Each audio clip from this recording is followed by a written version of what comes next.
Can we know whether or not God exists? According to agnostics, we just can't know either way. Why do agnostics say that, and are they right to think that? That's going to be the topic of this video, and we're going to get going right now. Okay, so agnostics say that we can't know anything about whether or not God exists. And their reasoning is basically like this. You've got some arguments in favour of God's existence, you've got a whole bunch of arguments against God's existence, and according to the agnostics, you can go through both sets of arguments and basically they cancel each other out. Neither side has a conclusive argument against the other, so there's just no way of knowing through the arguments. And moreover, all the evidence we've got through experiencing the world is kind of the same whether or not God exists. Like, you can't see God, but you also can't see that God doesn't exist. So the arguments and the evidence kind of leave it unsettled whether or not God exists. You can't have any proof or direct evidence either way, so you just can't know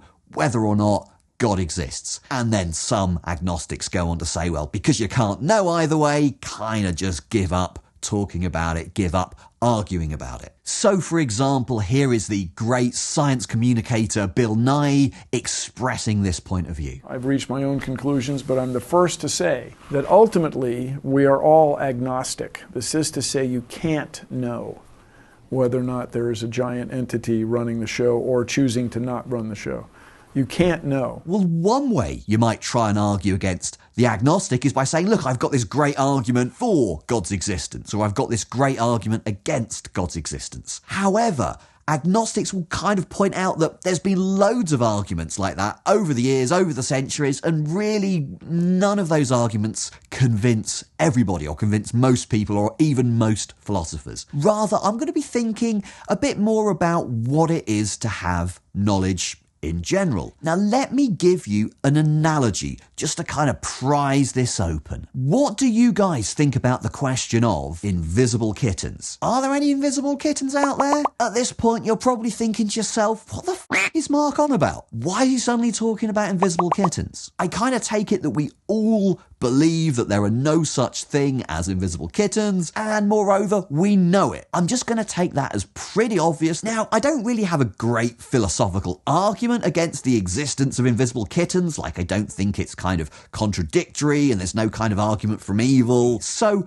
I'm not an agnostic about invisible kittens. In fact, nobody should be an agnostic about invisible kittens. So the question I've got for the agnostic is, how come we can so easily have knowledge about invisible kittens, even though we probably don't have a great argument either way, whereas you're saying that we can't know either way about God? So you might start by saying, well, invisible kittens, like that's kind of an absurd hypothesis, like we can't see them or anything like that. But then you think kind of, well, you can't see God either. All the things you could say about invisible kittens, you might say about God. And yeah, the invisible kitten stuff is absurd, but a lot of people think the hypothesis that God exists is absurd. So we can't really use any of that stuff to differentiate the kitten business with the God business. So what's the difference? So maybe it comes down to this. Maybe we take the question of whether or not God exists so seriously because it has lots of knock-on effects for how we live our life and how we think of the universe. Maybe it's something like that. We want to know why we're here, why the universe is here,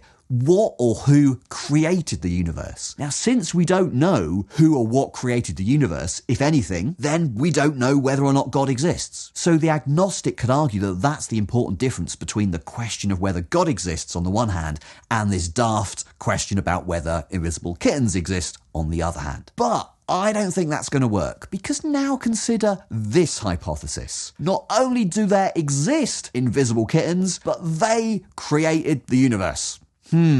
So if our reason for taking the God hypothesis seriously is because it plays into this question of how the universe was created, well, I've got this other hypothesis now, right? Invisible kittens created the universe. That's not a good reason for taking the invisible kitten hypothesis seriously. It's still a daft idea. Okay, so far I've been arguing that we just have this knowledge that invisible kittens don't exist, and we have the same kind of knowledge about God. That's basically my argument against agnostics. But you might be wondering, how on earth can we have knowledge in either case? So what we're going to do now is go a little bit deeper into the question of what knowledge is. The main thing that differentiates knowledge from mere belief is that knowledge has to be true. But having a belief that's true, that's not enough to make it knowledge, because you might have got that true belief just through luck. You might have just guessed. If I'm going to flip this coin here and I basically guess that it's going to come up heads, and it in fact does come up heads, I had a true belief, but I didn't know that it was going to come up heads. That was basically a lucky belief. It could easily have come out tails. That's meant to show that I didn't know in advance that the coin was going to land heads. So the idea here is that for a belief to count as knowledge, it has to be true, and also it couldn't easily have been a false belief. Philosophers call beliefs like that safe beliefs, beliefs that couldn't easily have been false. And a safety account of knowledge says that in order for a belief to count as knowledge, it has to be a safe belief. So my belief, my true belief that the coin was going to land heads, wasn't a safe belief. It could easily have landed tails, it could easily have been a false belief, so that doesn't count as knowledge. One of the nice things about this way of thinking about knowledge is it gives us a response to scepticism, to philosophical scepticism, people who say you don't really know anything. So think about Descartes' dreaming argument, or Descartes' evil demon argument, or Hilary Putnam's brain in the vat argument. Do you know that you're not being deceived by an evil demon? Do I know that I'm talking into a camera on YouTube right now? Well, no, because even if I wasn't, if I was dreaming or being deceived, things would seem just the same to me. But according to the safety account, we might have a reply to that. Supposing it's actually true that I'm sitting talking into a camera just like I think it is, then that belief looks like a safe one. Because although it could have been false, that possibility of its falseness is kind of some way away.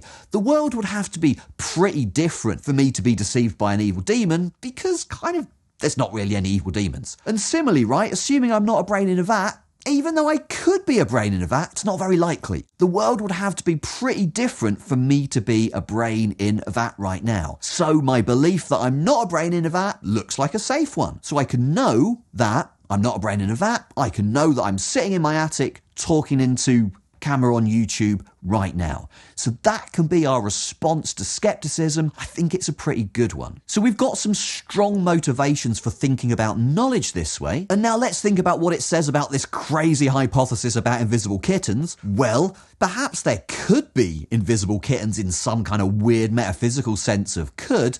However, I know that there aren't any, right? Because I believe that there aren't any, it's true, and the world would have to be pretty radically different for it to contain invisible kittens. So that belief, my belief that there's no such thing, is safe. I know that there are no invisible kittens, and this theory explains how. But in pretty much the same way, the theory also explains how you can have knowledge about God's existence. So let's just assume, like I believe, that God doesn't exist. Now, given that assumption, the world would have to be pretty radically different in order for God to exist in it, right? If this is a godless world, then in order for God to exist in the world would have to be radically different. So, my belief that God doesn't exist is a safe belief. I know it. So if we think about knowledge in this way, and I think it's a pretty good way of thinking about knowledge, then we've got to come back to the agnostics. We've got a clear sense in which, yeah, we can know whether or not God exists. And I think we can have that knowledge without kind of going through all the arguments for or against God's existence, just in the way that we can have knowledge that there are no such thing as invisible kittens